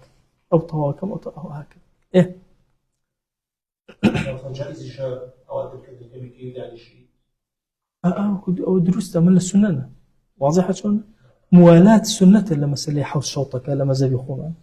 أكرم مثلا كابرا داني كأشي استراحتي كباشة كودوية ودومك سهمك حتى أفرمي زور بين شي كود مثلا نيرجي كي بين كود شو دزنيج ونيرجي كي بين كود روجنا خوارني كي بين كود وهاتو هيش إشكالي كي واضحة شلون بلان كلام إشكالي كي نية أفضليتي لدزدا والسنة دقيقة لدزدا والسنة دوها بدوي بسريك وبيكا طبعا بسريك شلون المهم حود داني كي بدروس إشكالي ويصلي بعده ركعتين والسنة كتير أويا طبعا قلت قد تندا بإيرا توزجيت إيرا اشتكي أو هاي لحرمة وبيت مقام إبراهيم واضحة شلون هل لم أستتوزيت أم لا أو تقل لا أستي درجة كزيادة ولا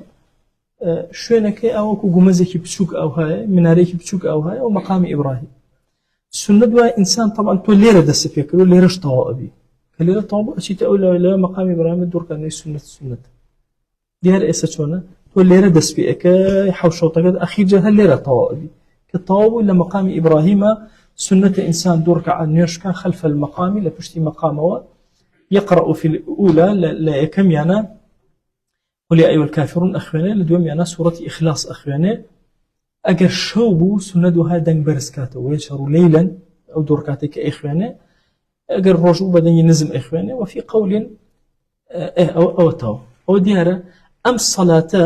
صلاة لقل أم ولاته هدو كان بيكوا أو تمانشي سنته هم طواف كان بسريك وبكا نرجعش بدون هر سنته يكسر بيكا قولك الله شيء الله وفي قول تجب الموالاة والصلاة الله كاك هم أموالاته هم نرجك واجبة لدواي طوافك قولك شو أنها أوية وإنسان محاولك أو سنة ترقنك أو نرجع ما دام مثلا الاختلاف بين السنة واجبة قورية زور قورية هم طوافكاني طوافك هم إيش أيضا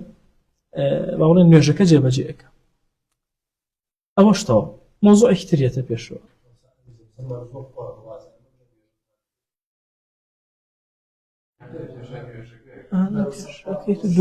دوای چی آبی زمزم خوی بس كل كتونا ما هو بأكل خويها لا أوجا طبعا إنسان أجر زور ما نؤبي بالضبط دوای نازانه اینجا حج و عمره لبرأوي مثلا كم أي كين وأنا كم تر مشهد كنا يتبيشاوت وقت خوي ما وصل باقي هرتلي برحمة بي أخوة طبعا لا مختصرة برؤى كان ملا ودرز نابت أيوك هاك أكتب شوي تدلم ففعلا يجي أوابو مثلا كدرسي شرع نأكل أو 20 دقيقة كم جوابك ردايتر في بدرس الشرح كذا كنا واي شرح كد درب دوية كلمش كي أم بياو أو جوا الله وسكاكي أو الله أو يتر أو جوابي أداته أو حاشة كان شيوت باشا إن جلسك بالشرح درسك بروح شرح درسك خر خوش الدرس خليته تي أجيشت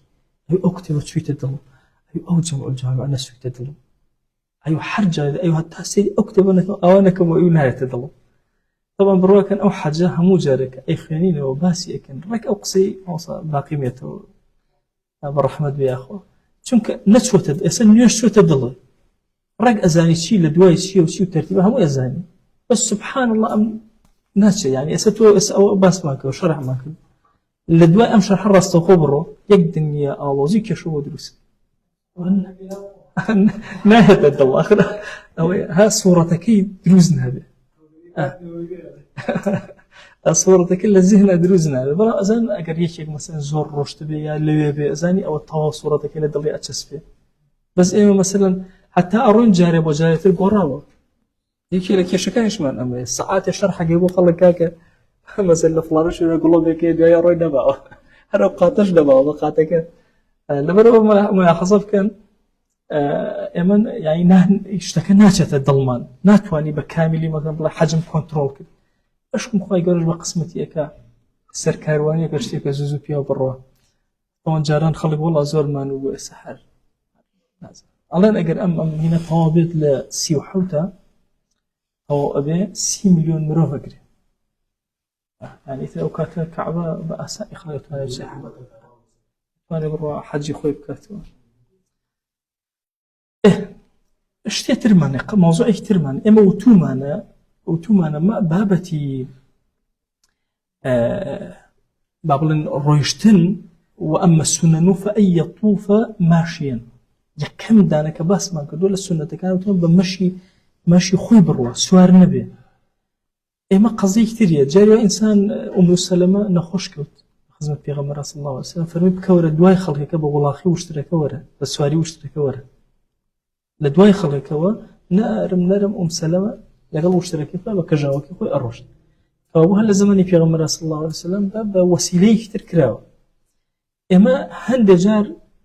مثلا بياوي كمنالشي هالقرتوا باوكي خوي أداكي خوي قرتوا بكولوا أم كسكي هالقرتوا لقل أو كسيك هالجيراو أحكام خويه ألم توضع أو من مباسكة أفرمي ولو حمل الحلال محرما وطاف به كسيك خوي الإحرامي نبستوا يان إيشكي أويا يان دايكي خوي يان باوكي خوي قربك خلو دايككي يا باوكي إحرامي بستبو حسب للمحمولي بوكي حسابك ري حودانا طوافكي كدو بو كسيك هالجيرا وشكو أمي تريان أما هيش قماني تانية أوي كهالجركا أو خوي محرمني حلاوة واضحة سوانا أمي السر وكبكولي أمويا أو محرمة بوي بكاملي بو حسابك يشمانية وكذا هروها لو حمله محرم قد طاف عن نفسه أجر كسيك محرم أي شيء هالكرتبو باش الطواف بو خويا كرت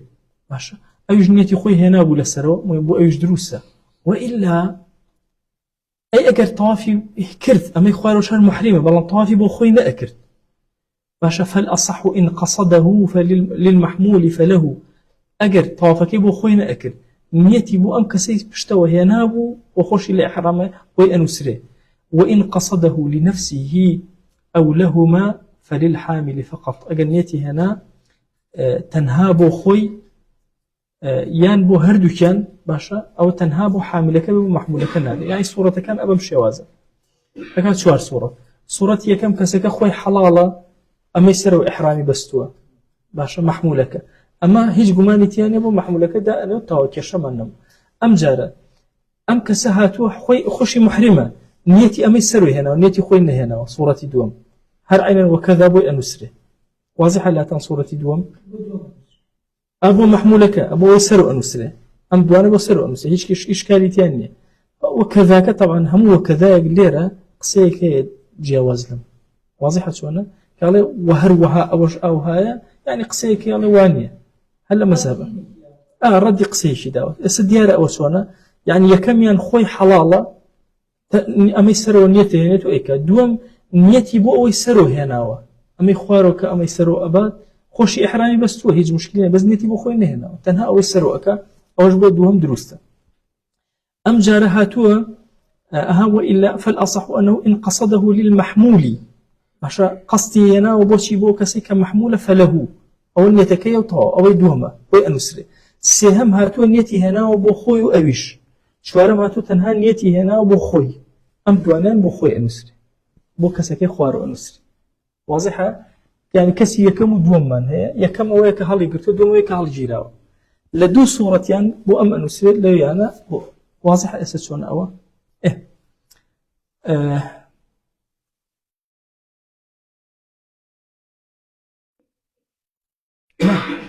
فللحامل فقط واضحة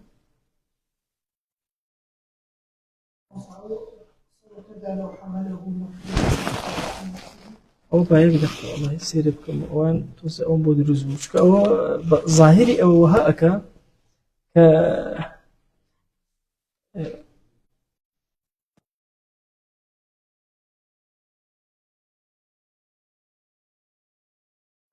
ثان أفرمي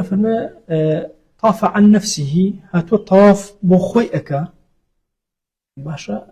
هيش أونية يعني محرمي يكم أويدو همج نيتي خوي بجيه هنا وأمج نيتي خوي سربخو واضحة أفرمي وكذا قولي كذاك أوش قبول أكله أميدو من وإلا أجر وهانبو فالأصح أو كاتسيري أصح كأكل أفرمي إن قصده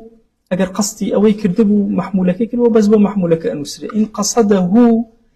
باشا لنفسه قصدي أوي كردبو بخوي يا بهردو كان تنهبو حاملك أنسري واتا أجر نيتي أوي هنا هيش إشكالي نيه أجر تنها نيتي خوي هنا يعني نيتي هردو كان هنا إشكالي ودروسي وكا تنهبو حاملك أبي أو واضحة أو زين صحيحة كالله شيء لك أبي على قول السهمج لما زبي خمانا هيا لها محافظة كان أبو هردو شان بك شيء ونجات أو زور باش باشا الله والثالث يقع لهما جميعا باشا الله لأن أحدهما قد دار والآخر قد دير به خوي أو يعني كنت إيش بيكرا وبينا كدرس كأنه من الله كباشيو طبعا أو تقريبا كسب يعني أويك كسب يعني وي أم حملة مرزوني مشكلة نية هر أي نشته بالي بيو أنا نيتي خوي أنا نيتي يشين لسر وقولي ثيما زور باش عشان منو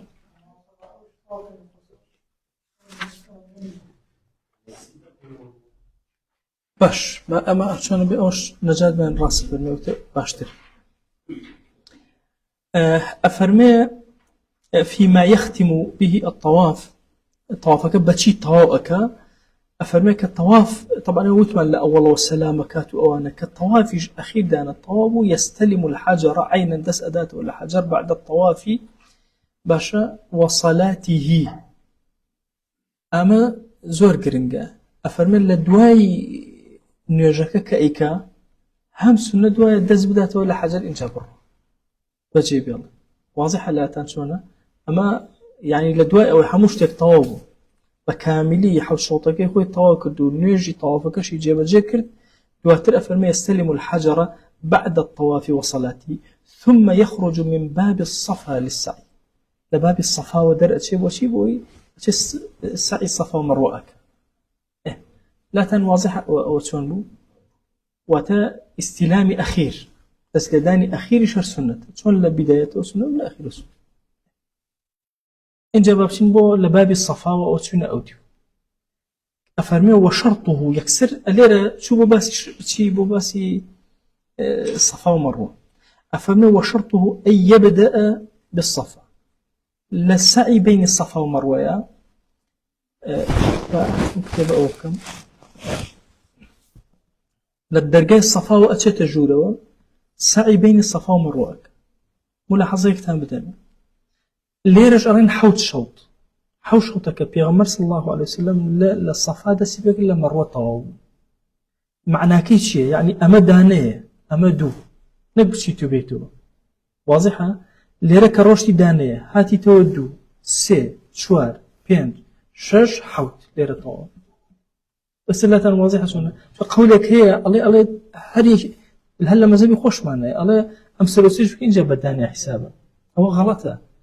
حتى مثلا المغني أو أنها مردي أدنى أفرمي أجر وابوا حديث كيف غمريان صلى الله عليه وسلم أفرمي لما روح للصفا دسوي لما روح طايك أجر وابوا هلا الصفا طايك واضح أهاتوا أخيرا حوتك أهاتوا الصفا ما دام فرمش إلى صحيح مسلم وارد أفرمي الصفا دسوي لما روح طايك كابو شوط كاني إيرا أواني بلي ولا أتم الصفا ويما وأتم مروه ويما وإنجا بداني حسابنا ولا كشوي دانيك هاي تودوان أو تنا واضح أساسنا بوي أفرمي شيء أن يبدأ بالصفا وأن يسعى 7 حوجر فذهابه من الصفا إلى المروة مرة وعوده منها إليه أخرى الصفا بو مروة دانيك قرانا وجاري كثير أبيت أول همو هو يقبو الصفا أقرته همو هاي يقبو مروة أقرته نيرومية واضحة شونا بوي أهلا هنا أفر وعوده منها قرانا بولاي الصفا منها لمروة باشا قرانوي كسكا منها لمروة إليه بولاي صفا أخرى بدانية الحسابك وأن يسعى بعد طواف ركن أو قدوم لكوا أمس السعي أكا لطواف ركن يا لطواف قدوم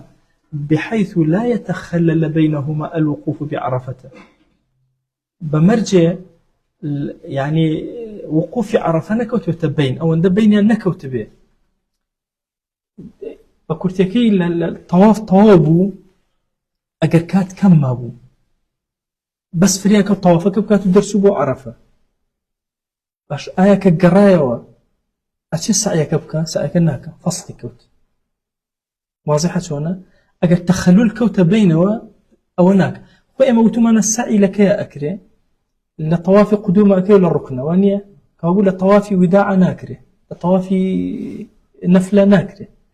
طواف وداع خو حافزي أكاتو أروى لو يتشأ بلا أن دو طوافا أجر بين زور كوت ومن هات طواف قدومي كر فريانا كوت سعيكا كانتي عرفة هاتو راي كرشو عرفة ومن آية كتشو تعرفة دواي مثلا قراية ودواي عرفة أتش السعيكا بكا نايكا أهبوي أفرمشي لا يتخلى بينهما الوقوع بعرفة ومن سعى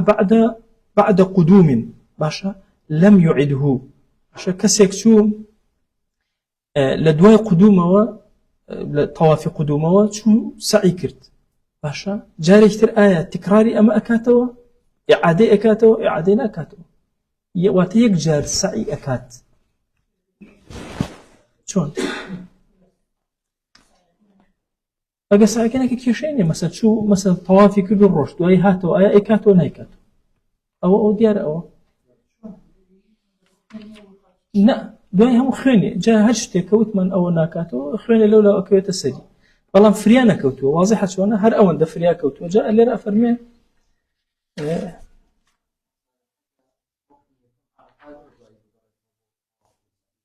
خۆی نا ڕوکنی ئەساس خۆی حەج دوو شتە نیەتە و عەرەفە الوقوف بعرفة بۆیە حەجەکە ئەفەرمێ الحەج العەرەفە وانە حج بريتي لشي لعرفة كردن كابو ركني أساسي أوا أجر أماني تركه همو واجباته كلا دز درشو خيانة لبران بريتي إتر آية لكيو خيانة كلا أتش لكيو ناتش أو قصي كتير جاء فرمشي ليرا أفرمي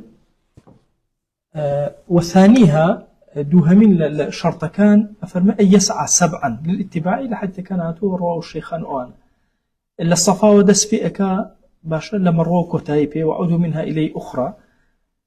إن جاء لدواي أفرمي وثالثها أن يسعى بعد طواف ركن أو طواف قدوم لأنه الوارد من فعله صلى الله عليه وسلم نقله الماوردي والإجماع على ذلك فرميتي إجماع أوايا بالسعيبك لدواي طواف ركن طواف قدوم بمرجع أو نكويت بينيان خەلەلێکی گەورە نەکەوتە بینیان وەکو وقوفی عەرەفە ئەوانە ئەگە وقوفی عەرەفە کەوتە بینیان ئەوە تەواو.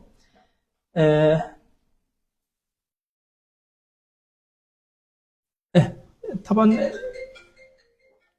ئێمە دوو شتمان باس کردووە وتومان لە تەوافی ڕوکن و تەوافی قودومە سەعی هەیە. ئەگەر کەسێک لە تەوافی قودومەکە سەعیەکەی کرد ئایا لە تەوافی ڕوکنەکە هەم سەعیەکە نا واضحە لاتان ئێستا چۆنە واتە یەک سەعی لەسەری ئەوەیە یەک سەعی لەسەری واجبە نەک دوان. ئەفەرمێ تەوافی قودومەکە تۆ لە دوو شوێنە سەعی لەسەری واجبە لە کوێ تەوافی ڕوکنەکە و لە قودومەکە. ئەگەر لە قودومەکە کردی دوای جارێکی یەک لە ڕوکنەکە طبعا تەوافی یەکەمی کردووە قودومە سەعیشی کردووە تەوافی دووەم کە ئەکات تەوافی ڕوکنە ئایا بەدوای سەعی ئەکاتەوە لەم یعید سەعیەکە دووبارە ناکاتەوە کۆتایی نەحەقی نییە فریاد نەکەوتنەوە ئەوەی پێشوون تەواو کرد ئەوەی فریاد نەکەوت. واضحە ئەگەر خەلەلی زۆر کەوتە بینی ئەوانە تەواو تر ئەوە ڕۆشتوونە بەس ئەگەر خەلەلی زۆر کەوتە بینی بۆ نمونە تەوافی قودومی کرد خەلەلێکی زۆر کەوتە بینی چوو بۆ عەرەفە ئەوانە دوایی گەڕایەوە سعی نەکردەوە وانە لە تەوافی ڕوکنەکە سعیەکە ئەکە تەواو نەجاتیە. ئەگەر یەکەم جار کردبووی سعیەکە دووەم جار دووبارەکە دووبارە ناکاتەوە ئەو قسەکە ئێستا معلومە ئەوە چۆن ئەفەرمەشی ومن سعى بعد قدوم لم يعده إعادة ناكته ويستحب أن يرقى على الصفا والمروة قدر قامة يسناك أو جيراوة سنة وهاي إنسان طبعا جاران كجيشتوتا بلين الصفا جيشتوتا مروة سنة وهو بمشاخة بأندازي بالا بيا سركه بأندازي بالا كيتو بالصفا أين بأندازي بالا بيا سركه إسا مجالي أونية واضحة شونه؟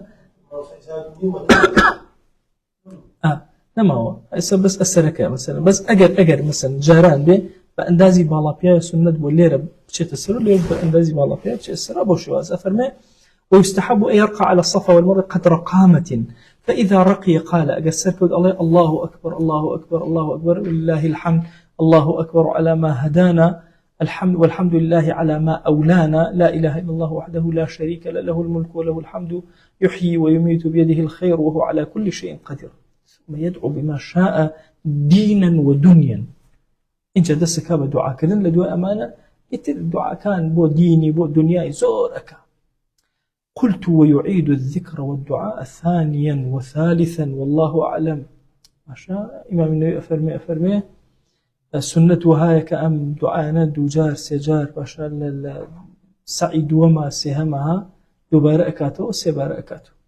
الله أعلم.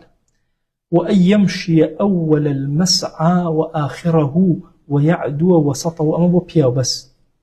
فرمي أويك طبعا لأول وآخرك هي واش أروى برا لنا وراسك طبعا سبب قلوب دياريك له الذي هرولأك سريعتر أروى ويعدو في الوسط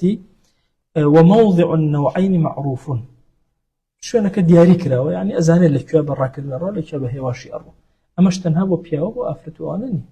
أو الراكد نيك بين الساعي الصفا مرة طبعا الساعي اعتيادي آفلتي جميلها الرأكات وأنا بس أصلي سنتك ربطي بآفلته لنا ربطي ببياو هي واضحة كاد ما وبرم بانك يا بانك هاي بيني سؤال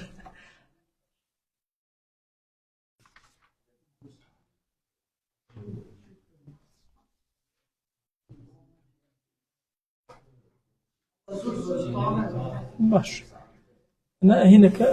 كسلبير ما شفتوش ويكي لكيشكانم أوي كزياتر خوم تحذير كدو الرشتبن دوايا وازام هر خندومان سايبوناك والله هاي شي استفادة بها وجاري أوي كم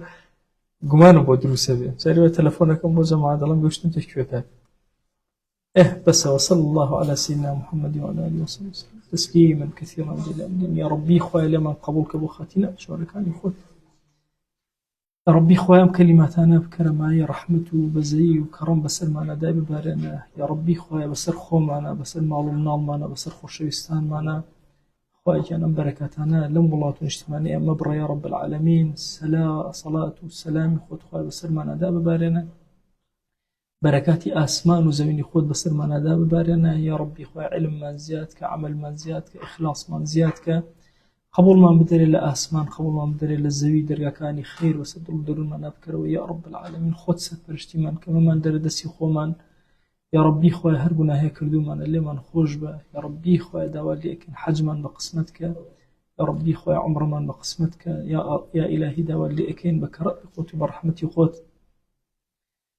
حەجی حاجیان لە هەموو ساڵەکان و لە هەموو عمری حەجە خۆی داوا لێکەین قبول کە تایبەت ئەوانەی ئەم ساڵ ئەچنە حەج خۆی لیان قبول کە یا رب العالمین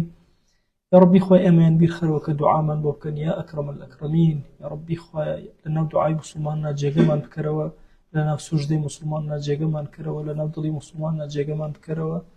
یا ربی خۆیە لەسەر زمانی ثەنای موسڵمانان جێگەمان بکەرەوە بە سەنا و بە ظەنی باشی ئەوان حەشرمان کە یا رب العالمین یا ربی خۆی داوات لێ ئەکەین بە ناوی جوانت بە صیفەتی بەرز بە ئیسمی عەظەمت